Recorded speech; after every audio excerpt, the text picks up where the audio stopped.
Hello class seventh, welcome to Zenith Guru Fundamental. मैं हूं निकी पंडित और हम यहाँ पे कर रहे हैं लाइफ प्रोसेस इन एनिमल्स के बैक एक्सरसाइज के क्वेश्चंस। ऑलरेडी हमारे चैप्टर्स कंप्लीट हो चुके हैं, तो आज ये हमारा आखिरी लेक्चर है इस चैप्टर के लिए। सो आई होप कि आप सब तक मेरी आवाज़ एकदम क्लियर पहुँच रही होगी। Let's start today's class and देखते हैं कि आज की क्लास का क्या है पहला question. Okay, so question number 1 is complete the journey of the food through the alimentary canal by filling up the boxes with the appropriate parts। तो यहाँ पे हमको इसको फिल करना है। सबसे पहले हमने फूड खाया, ठीक है, कहाँ पे गया? वो हमारे माउथ में गया। हमने क्या किया? हमने खाना खाया। खाना कहाँ पे गया? हमारे माउथ में गया। माउथ से क्या होता है? हमारे फूड पाइप में जाता है। माउथ के बाद कहाँ पे जाता है? हमारे फूड पाइप में। फूड पाइप के बाद क्या हो जाएगा? स्टमक है। स्टमक के बाद कहाँ पे जाता है? सबसे पहले स्मॉल इंटेस्टाइन में जाता है, फिर लार्ज इंटेस्टाइन में जाता है, ठीक है। तो इसके बाद हमारा आ जाएगा स्मॉल इंटेस्टाइन,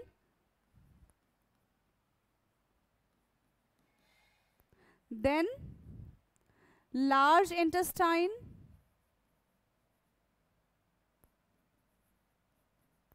और लार्ज इंटेस्टाइन के बाद क्या होता है? एनस। और फिर वेस्ट जो है इसके थ्रू हमारी बॉडी से बाहर आ जाता है। क्लियर? तो ये था हमारा क्वेश्चन नंबर 1, जो कि बहुत ही ज्यादा आसान था। अब चलते हैं हम नेक्स्ट क्वेश्चन की तरफ। Question number 2। क्वेश्चन नंबर 2, ठीक है। Question number 2 is Sahil placed some pieces of chapati in a test tube A. Neha placed chewy chapati in test tube B, and Santushti took boiled and mashed potato in test tube C. ठीक है, तो 3 बच्चे हैं, तीनों ने अलग अलग चीजें ली हुई हैं, and all of them added a few drop of iodine solution to their test tube A, B and C respectively. What would be their observation? Give reason. तो इनका ऑब्जर्वेशन क्या होगा ये हमको बताना है। तो सारे टेस्ट ट्यूब के बारे में बात करते हैं। सबसे पहले हम बात करेंगे टेस्ट ट्यूब ए के बारे में। सबसे पहले हम बात करते हैं टेस्ट ट्यूब ए के बारे में। टेस्ट ट्यूब ए में क्या है? Sahil place some pieces of chapati in test tube A. तो टेस्ट ट्यूब ए में हमारे पास पीसेस ऑफ चपाती है। अब जब हम इस पीसेस ऑफ चपाती में आयोडीन ऐड करेंगे तो क्या हो जाएगा? तो क्या हो जाएगा? जो कलर है, ठीक है, it turn blue black. Blue black क्यों कलर टर्न हो जाएगा? क्योंकि यहाँ पे ये क्या बताता है? ये क्या बताता है? ये स्टार्च को आइडेंटिफाई करता है। अगर खाने में स्टार्च प्रेजेंट है, दैट मीन्स जो हमारा खाना है आयोडीन ऐड करने पे वो ब्लू ब्लैक टर्न हो जाएगा, ठीक है। और अगर ब्लू ब्लैक टर्न नहीं होता है, ब्लैक ही रह जाता है या फिर कोई दूसरा कलर आ जाता है, फिर कुछ भी चेंजेस होते हैं ब्लू ब्लैक के अलावा, तो मतलब उसके पास स्टार्च प्रेजेंट नहीं है, ठीक है। तो ये क्या हो जाएगा? इसके पास तो स्टार्च प्रेजेंट होता है ना, कार्बोहाइड्रेट होता है चपाती में। सो यहां पे हम क्या लिखेंगे? After adding iodine solution, after adding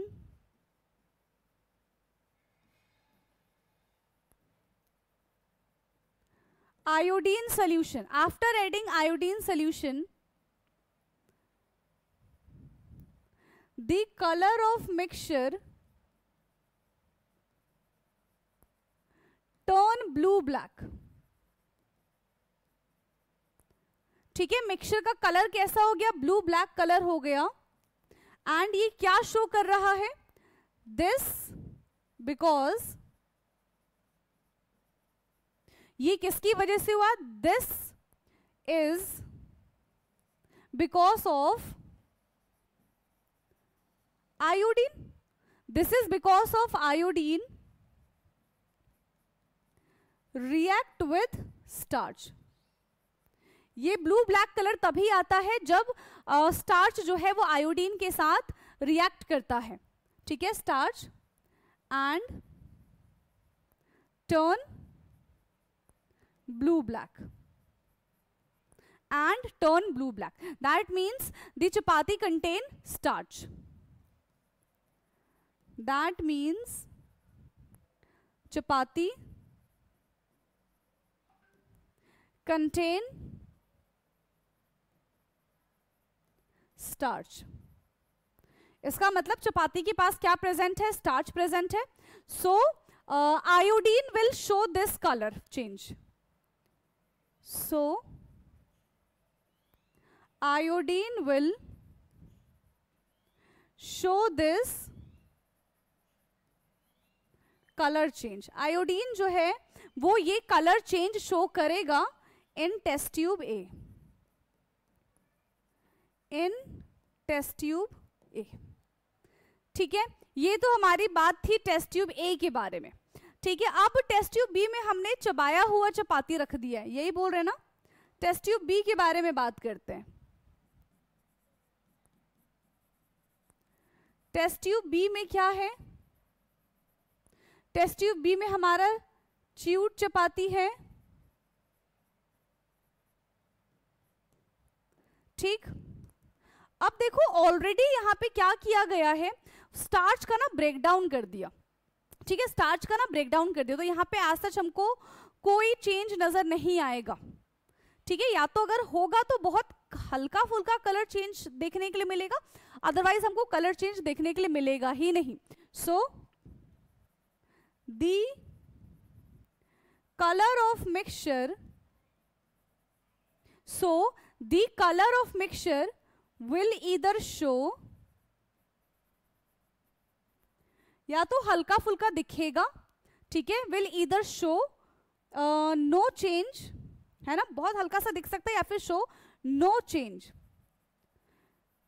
ठीक है, will show no change और very faint blue black color लिख सकते हैं, और very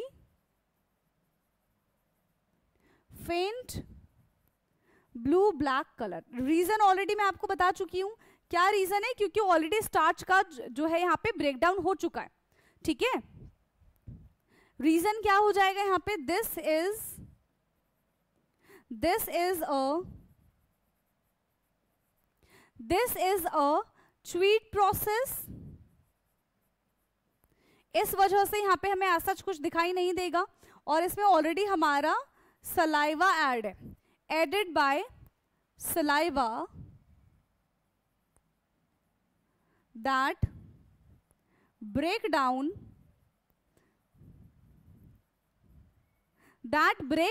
the starch into simpler form. That break down the starch into simpler form, जो ऑलरेडी स्टार्च को simplest form में कन्वर्ट कर चुका है. So do not react with iodine. So it do not react with iodine. तो ये iodine के साथ एज सच कोई कलर शो नहीं करेगा, तो हमें कोई चेंज टेस्ट ट्यूब बी में दिखाई नहीं देगा. इसको फटाफट से नोट डाउन करेंगे. फिर हम टेस्ट ट्यूब सी के टेस्ट ट्यूब सी के पास चलेंगे कि टेस्ट ट्यूब सी में क्या होने वाला है. ठीक, now next is test tube C. Test tube C में हमारे पास क्या है? boiled and mashed potato.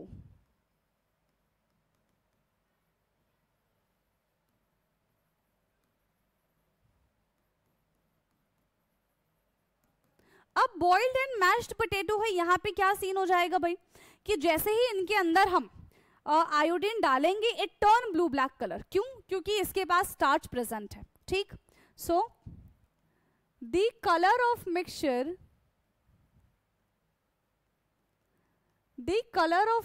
Show, और the colour of the mixture turn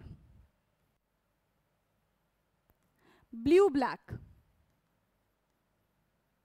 the colour of the mixture turn blue black because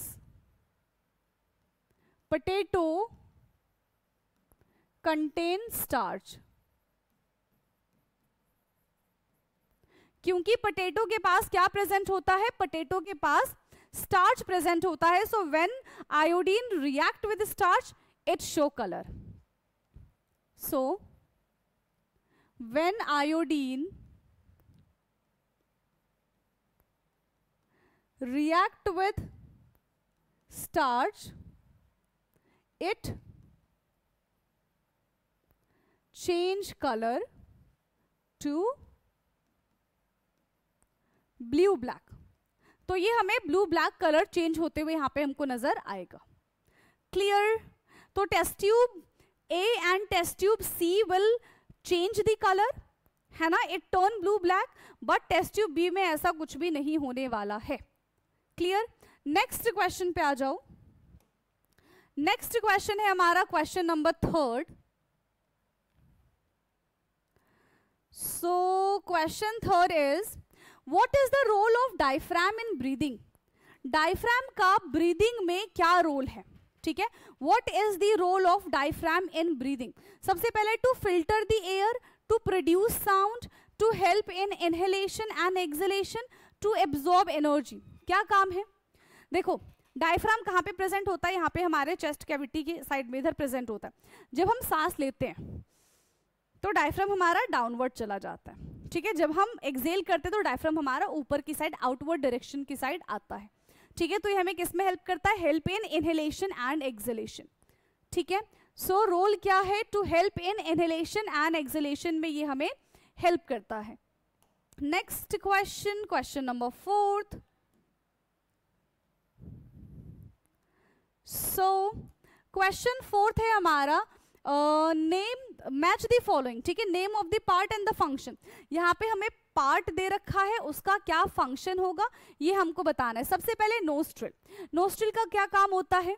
कि वो एयर को हमारे नोज में एंटर कराने का काम करता है. तो यहाँ पे क्या हो जाएगा?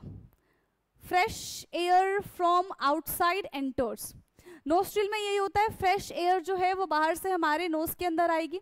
नेसल पैसेज का क्या काम होता है? तो नेसल पैसेज का क्या काम होता है? Tiny hair and mucus help to trap dust and dirt from the air we breathe. तो ये हमारा नेसल पैसेज का काम है. Wind pipe. विंड पाइप का क्या काम होता है? यस, ये एयर पहुंचाने का काम करता है. ठीक है, ये एयर पहुंचाने का काम करता है लंग्स में. So where is wind pipe? Air reaches our lungs through this part. Now alveoli. Alveoli में एक्सचेंज ऑफ गैसेस, ये जो ऑक्सीजन हम इनहेल करते हैं ना, वो कहाँ पे जाता है? अल्टीमेटली एल्वियोलाई में जाता है. एंड एल्वियोलाई क्या करता है? उसको एक्सचेंज कर देता है उस गैसेस को, और वो पूरी हमारी बॉडी में पहुंच जाती है. So exchange of gases occur is alveoli. Rib cage protect lungs. तो ये था हमारा question number 4, match the following. I hope कि आपको समझ में आया होगा. Next question, question number 5. Question number 5 is Anil claimed to his friend Sanvi that respiration and breathing are the same process. ठीक है, Anil claimed that.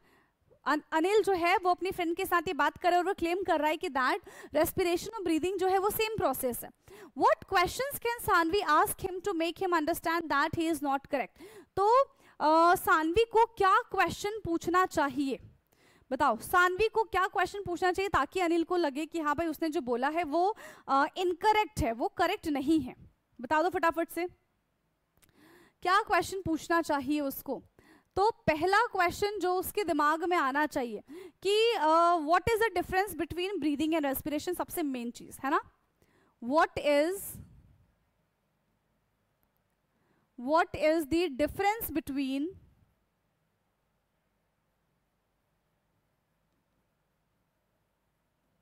breathing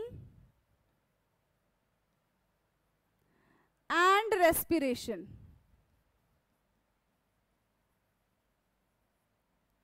breathing और respiration में क्या डिफरेंस है? पहला, ठीक.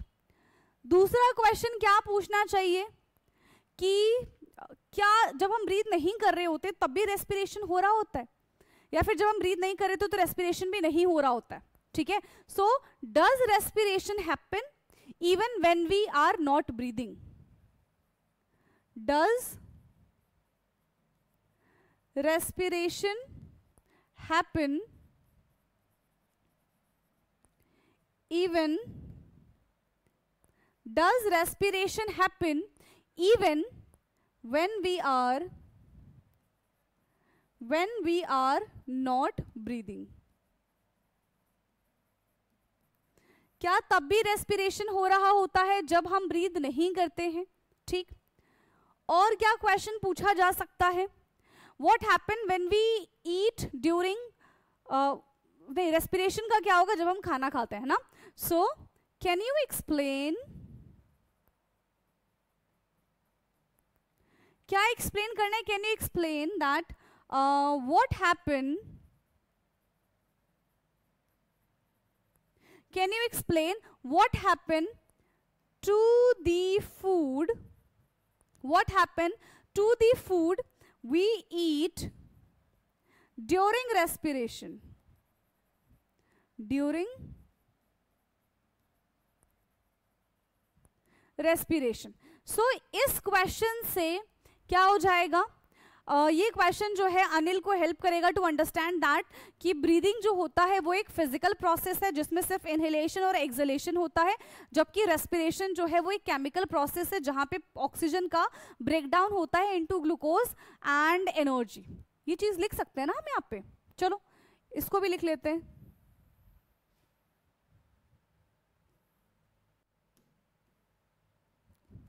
So this will help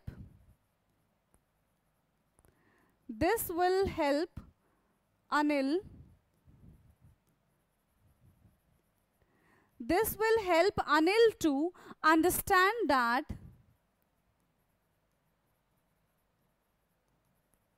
breathing is a physical process. Breathing is a physical process of inhalation and exhalation.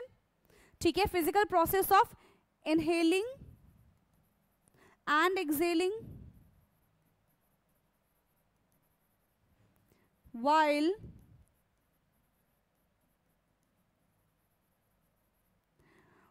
respiration is a chemical process. जबकि respiration क्या है? respiration एक chemical process है where oxygen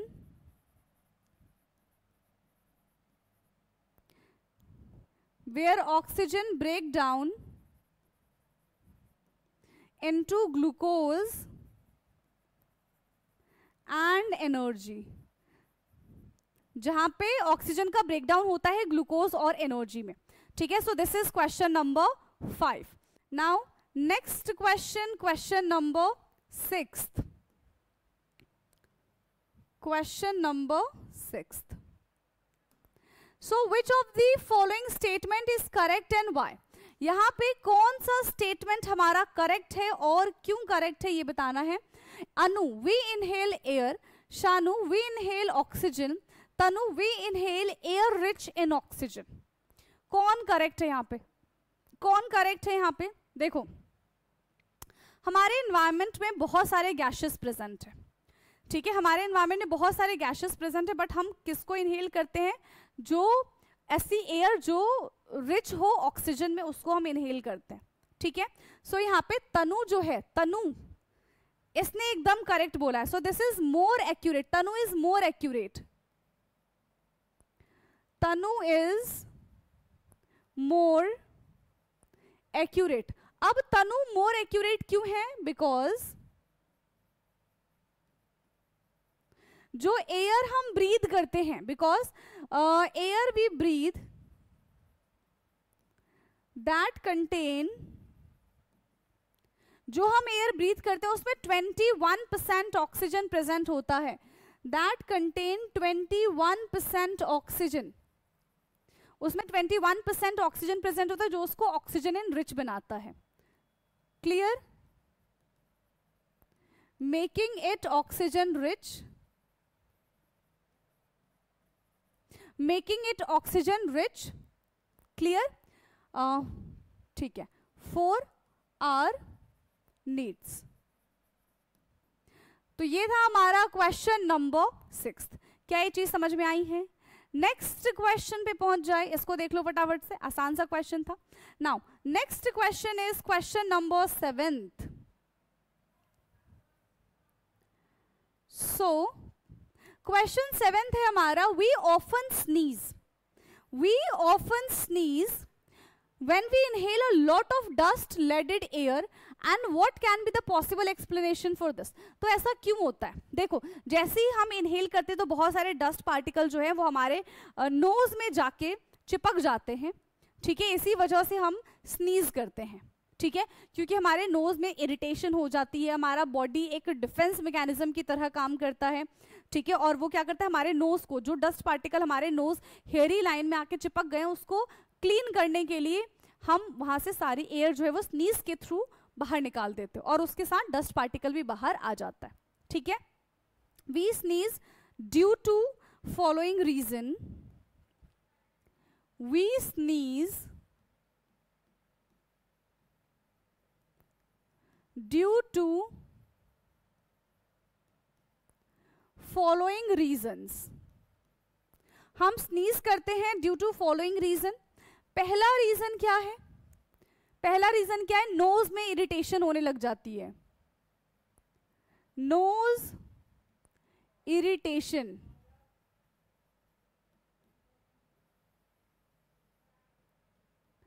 first one is nose irritation.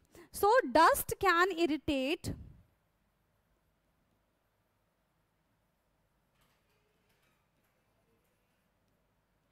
Dust क्या करेगी? Dust can irritate dust can irritate the inside of our nose, ठीक है, causing dust can irritate the inside the nose, causing the body to react, causing the body to react by sneezing। हमारी body कैसे react करती है? Sneeze करके हमारी body फिर react करती है और वो इरिटेशन फिर खत्म होती है, ठीक। दूसरा, हमारी बॉडी का सेल्फ मैकेनिज्म ही ऐसा है, ठीक है, जिसको हम क्या बोलते हैं? Body defence.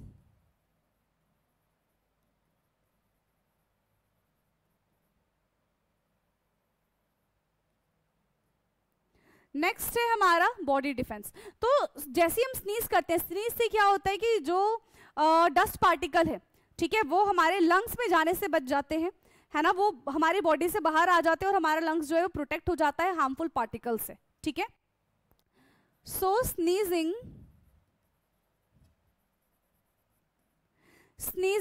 Help the body to get rid of the dust। Sneezing से डस्ट हमारी जो बॉडी से है बाहर आ जाता है and protecting the lungs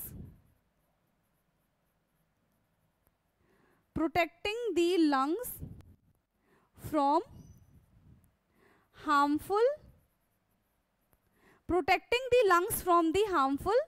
particles. Now third point हम इसमें क्या मेंशन करेंगे? Cleaning Airways.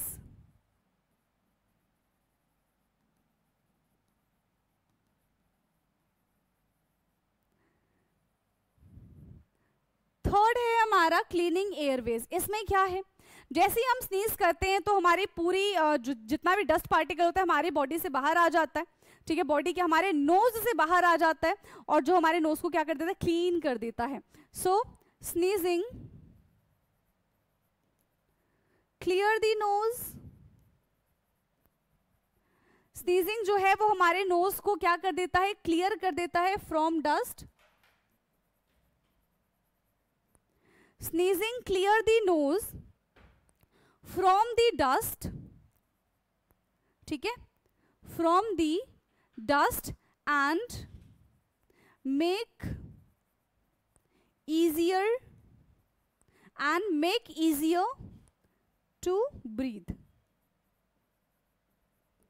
जिसकी वजह से हम आसानी से सांस ले पाते हैं, ठीक है, जिसकी वजह से हम आसानी से सांस ले पाते हैं। तो this is our question number 7।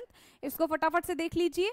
फिर हम चलते हैं नेक्स्ट क्वेश्चन की तरफ, that is question number 8। So question number 8 is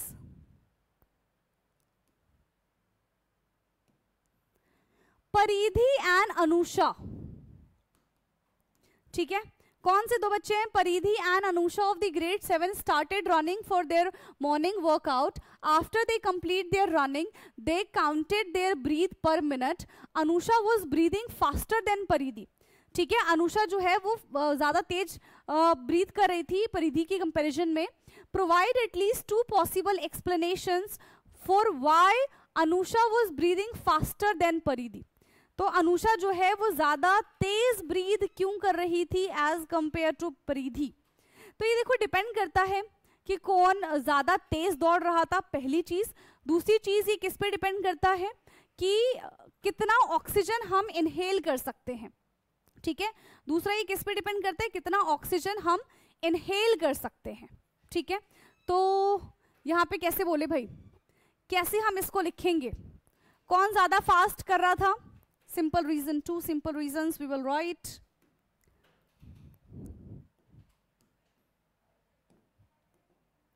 यहां पे हम बोलेंगे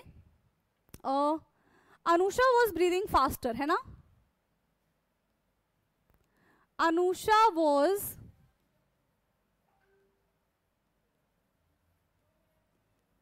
breathing faster than परिधि.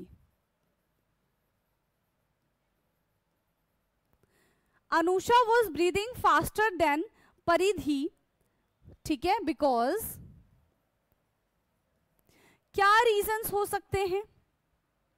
बिकॉज पहला रनिंग फास्टर, कोई ज्यादा तेज दौड़ रहा होगा, उसकी स्पीड ज्यादा होगी, है ना? पहला क्या हो सकता है? Running faster. जो जितना ज्यादा तेज दौड़ेगा उसकी सांस उतनी ज्यादा फूल जाएगी. So Anusha may be running faster as compared to Paridhi, or maybe she is working harder than Paridhi. ठीक है, so Anusha may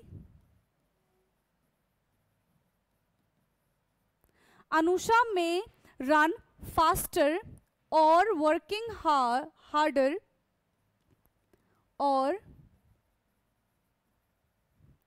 और वर्किंग हार्डर, जिसकी वजह से उसकी बॉडी को ज्यादा ऑक्सीजन की जरूरत होगी, और ज्यादा ऑक्सीजन के चक्कर में क्या हो जाता है, हमारी ब्रीदिंग रेट जो है वो बहुत ज्यादा हाई हो जाती है. ठीक है,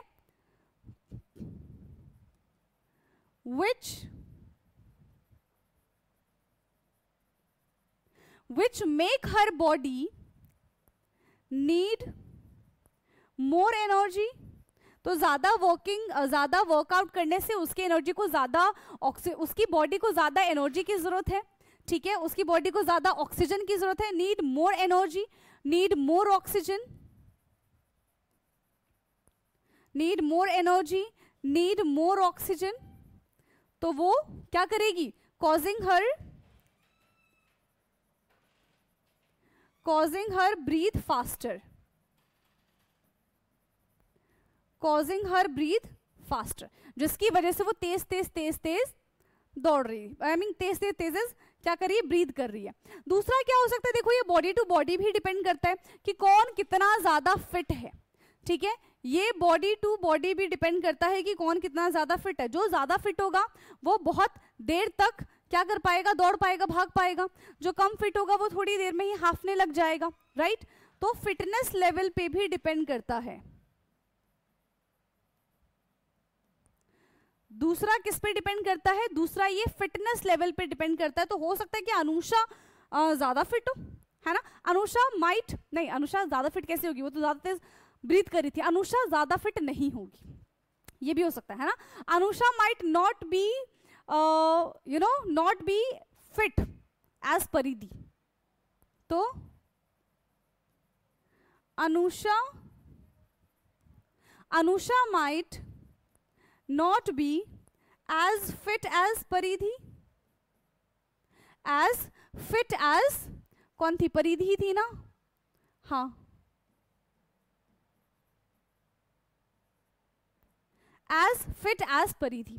so जिसकी वजह से क्या हो जाएगा? so her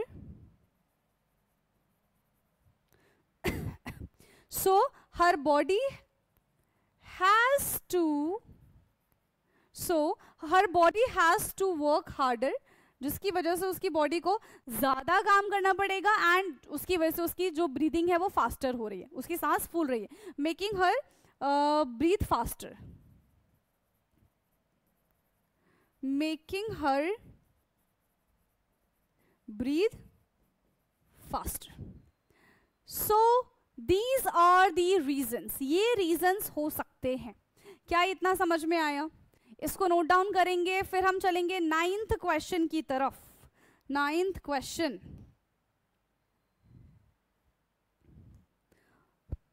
ठीक है.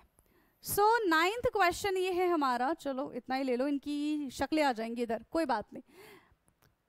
Yadu connected an experiment to test his idea. He took two test tube A and test tube B. ठीक है. Added a pinch of the rice flour to the test tube, half filled with the water, and stirred them properly. To test tube B, he added a few drops of saliva. तो दोनों में दोनों अलग अलग चीजें डाली हैं, एक विद सलाइवा एक विदाउट सलाइवा है. He left the two test tube for 35 to 40 minutes. After that, he added iodine solution to both the test tube. Experimental result are shown in this figure. ठीक है, ये blue black colour हो गया, इसमें blue black colour नहीं हुआ. What do you think he wants to test? क्या test करना चाह रहा है? देखो टेस्ट ट्यूब ए में कोई सलाइवा प्रेजेंट नहीं है, तो जैसे ही उसमें हम क्या ऐड करेंगे, आयोडीन ऐड करेंगे. ठीक है, तो इट टर्न ब्लू ब्लैक, यानी कि वो हमको बता रहा है कि इसमें स्टार्च प्रेजेंट है जिसके अंदर सलाइवा है. ठीक है, जिसके अंदर सलाइवा है उसमें या तो बहुत कम चेंज या फिर कोई चेंज हमको दिखाई नहीं देगा. इसका क्या मतलब है कि जो भी उसके अंदर स्टार्च प्रेजेंट थे वो ऑलरेडी सलाइवा की प्रेजेंस से क्या हो गए, ब्रेक डाउन हो चुके हैं. इससे पहले वाला भी हमने क्वेश्चन देखा था ना, तो अगर उसका ब्रेक डाउन हो चुका है तो स्टार्च प्रेजेंट नहीं होंगे, स्टार्च प्रेजेंट नहीं होंगे तो कलर नहीं आएगा. ठीक, यहां पे हम सबसे पहले बात करेंगे टेस्ट ट्यूब ए के बारे में जिसमें कोई सलाइवा नहीं है. ठीक है, test tube A without saliva, test tube A without saliva. So after adding iodine,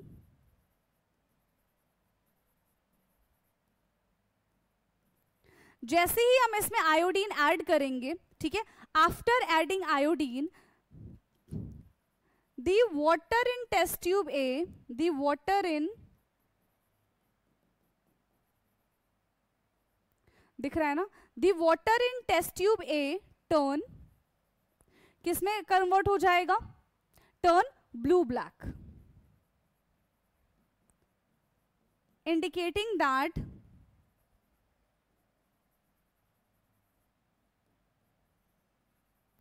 ये क्या इंडिकेट कर रहा है, indicating that starch is present, indicating that starch is present, कि स्टार्च प्रेजेंट है किसमें, इसके अंदर राइस फ्लोर था ना हमारा, देखो ठीक है ठीक है ठीक है, राइस फ्लोर, तो इसके अंदर स्टार्च प्रेजेंट है, indicating that starch is present in rice flour. Starch rice flour में प्रेजेंट है. क्लियर, स्टार्च जो है वो राइस फ्लोर में प्रेजेंट है. अब दूसरे वाले में सलाइवा है ना, test tube B with saliva, test tube B जो है वो विथ सलाइवा है, इसमें यानी कि सलाइवा प्रेजेंट है. सो आफ्टर एडिंग आयोडीन हमें कोई चेंज नहीं दिखाई देगा. ठीक है, after adding iodine to water, after adding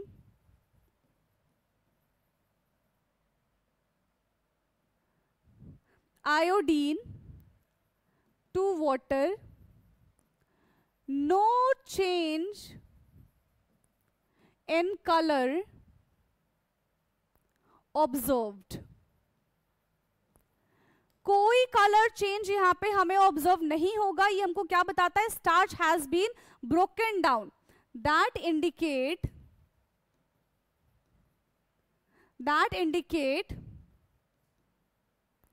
starch has been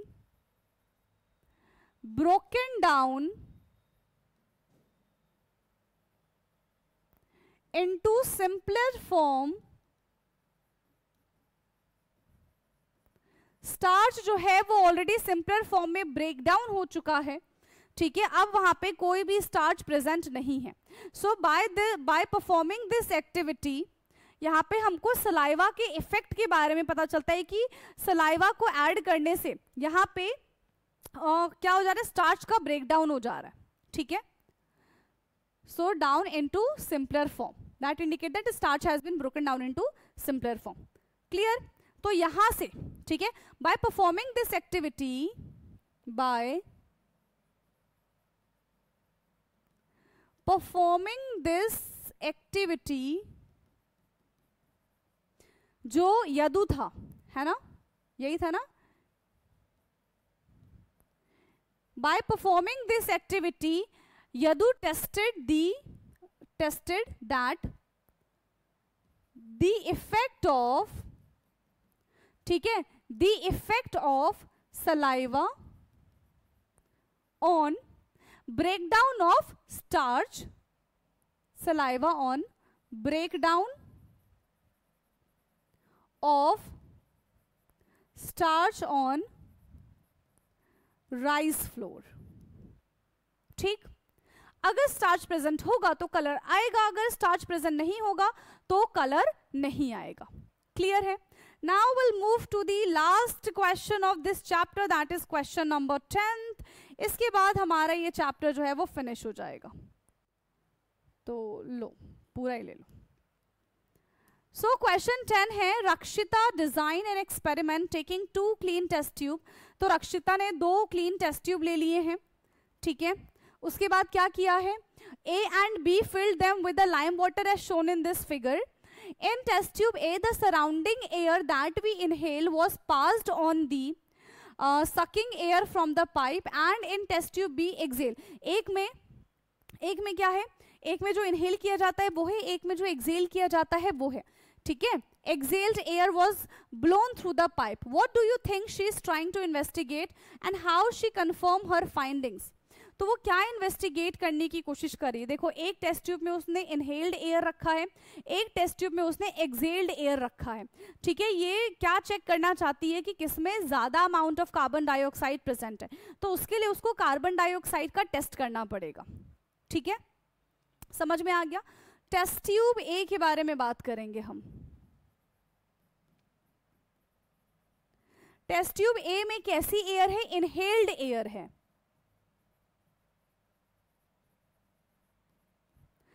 test tube ए में हमारी कैसी एयर है, तो टेस्ट ट्यूब ए में हमारे पास इनहेल्ड एयर है. तो जब भी हम एयर को इनहेल करते, जब भी हम एयर को ब्रीथ करते, ठीक है, तो ऑक्सीजन ब्रीथ करते हैं, उस ऑक्सीजन को किसके पास लेके जाएंगे, हम लाइम वाटर के पास लेके जाएंगे. तो चेक करेंगे कि क्या उसमें कोई चेंज आ रहा है कि नहीं आ रहा है, ठीक है. So when the air we breathe pass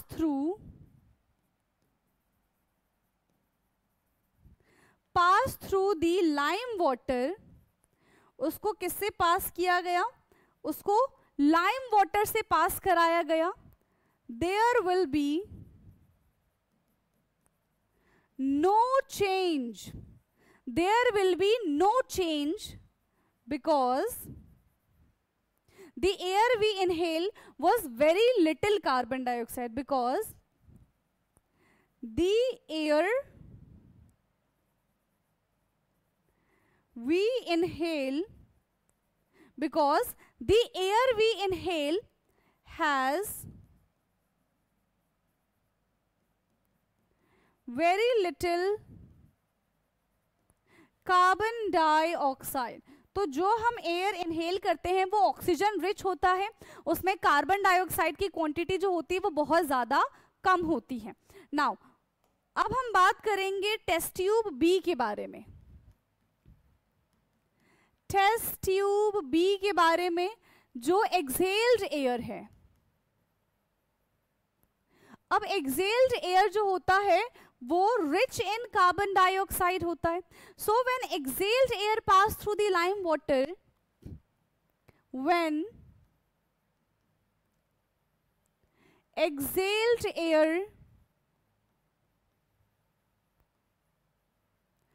pass through the lime water, जब एक्सेल्ड एयर को हम लाइम वाटर से पास करते हैं, lime water turn milky.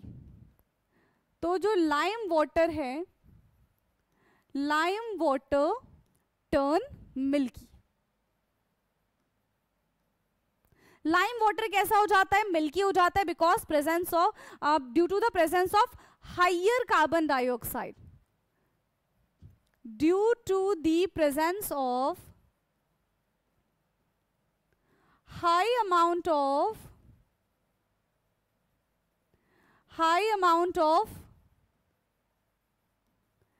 Carbon dioxide. किसकी वजह से? क्योंकि यहाँ पे high amount of carbon dioxide हम क्या करते हैं? एक्सेल करते हैं. ठीक है, high amount of carbon dioxide is exhaled. तो ये हमें कैसा कलर देगा? ये हमें मिल्की क्लाउडी कलर दे देगा. ठीक है, ये हमको क्या देगा? क्लाउडी कलर दे देगा. रिएक्शन की अगर हम बात करें तो CaOH का whole twice when react with carbon dioxide it will form CaCO3. ठीक है, ये क्या प्रोड्यूस करेगा? CaCO3 और साथ ही यहाँ पे 3-4 H2O प्रोड्यूस करेगा. ठीक है, साथ ही साथ यहाँ पे क्या प्रोड्यूस करेगा? ये H2O प्रोड्यूस करेगा. तो यहाँ पे हम क्या चेक कर रहे हैं कि जब हम इनहेल करते हैं या फिर जब हम एक्सेल करते हैं तो किसमें ज्यादा amount of carbon dioxide present होता है. सो जब हम एक्सेल करते हैं तो उसमें ज्यादा amount of carbon dioxide present होता है. तो ये था हमारा question answer of this chapter, और इसी के साथ हमारा ये जो प्यारा सा चैप्टर है वो होता है खत्म. अब हम बहुत जल्द ही अपना नेक्स्ट चैप्टर स्टार्ट करेंगे. I think life process in plants है. अब ये हमारा एनिमल वाला था, नेक्स्ट हमारा जो चैप्टर होगा वो प्लांट्स वाला होगा. सो प्लांट्स वाला भी चैप्टर बहुत इंटरेस्टिंग है एनिमल वाले की तरह. तो मिलेंगे अपने नेक्स्ट क्लास में विद न्यू चैप्टर. तब तक के लिए आपको बहुत सारी पढ़ाई करनी है, अपने पेपर के लिए प्रिपरेशन करनी है. ठीक है, तो मिलते हैं अपने नेक्स्ट क्लास में. Thank you so much.